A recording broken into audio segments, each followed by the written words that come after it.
Il-Partit Nazzjonalista u l-uniku partit politiku f'Malta Għawdex li qed joffri s-soluzzjonijiet.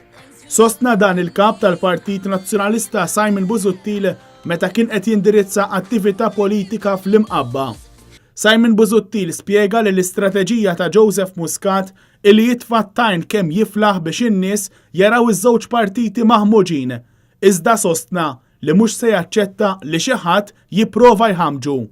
Jiena nirrifjuta, jiena ma naċċettax illi xi ħadd jipprova lili iħammiġni għaliex jiena minix maħmuġ u minix qiegħed fil-politika biex nitħammeġ. Din hija l-isfida illi aħna għandna qudiemna, illi nnatfu il-politika mill-ħmieġ, illi nnatfu il-politika mill-gideb, illi nnatfu il-politika mill-vendikazzjonijiet, illi natu tama lil pajjiżna illi l-politika tista' ssir b'mod differenti, illi natu tama lil pajjiżna illi hemm partit illi jista' jwassal biex pajjiżna jerġa' jagħtih direzzjoni tajba. Simon Busuttil tkellem dwar id-dokument li ħareġ il-Partit Nazzjonalista dwar l-ambjent, dokument b'171 proposta. Dan huwa it-tama illi aħna qegħdin ngħidu, illi għandu jkollu il-poplu Malti illi l-politika tista' issir b'mod differenti.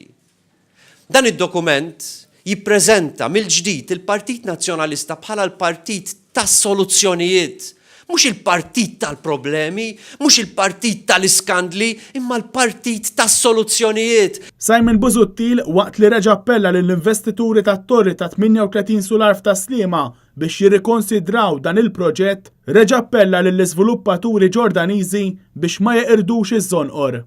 Qatt fl-istorja ta' pajjiżna ma kien hemm oppożizzjoni illi ħarġet daqstant proposti mill-oppożizzjoni fl-aħjar interess tal-poplu Malti.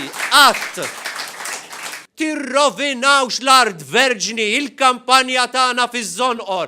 Aħna lesti nidħlu mill-gvern f'diskussjonijiet magħkom sabiex insalvaw il-kampanja tal-poplu Malti Wawċi. Tkellem ukoll dwar l-Air Malta u qal li l-gvern f'4 snin m'għamel xejn. Simon Busuttil bat messaġġ il-ħaddiema.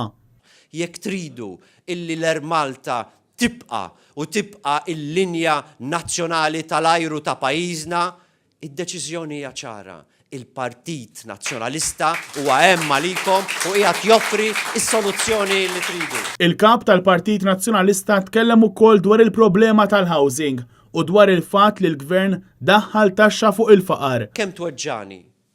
Meta aktar ma jgħaddi żmien, aktar qiegħed niltaqa' ma' nies illi għaddejjin minn dbatija kbira fuq il-housing. Tweġġani ħafna meta jiġu anzjani illi jgħiduli aħna bil-pensjoni qegħdin medda li keċċuna mid-dar fejn ilna ngħixu dawn is-snin kollha. U jiġu għandi nies bid-dmuħ f'għajnejhom. Jgħidu li jien għandi problema ta' housing, ma nafx fejn semmur, qiegħed norqod ġo karozza.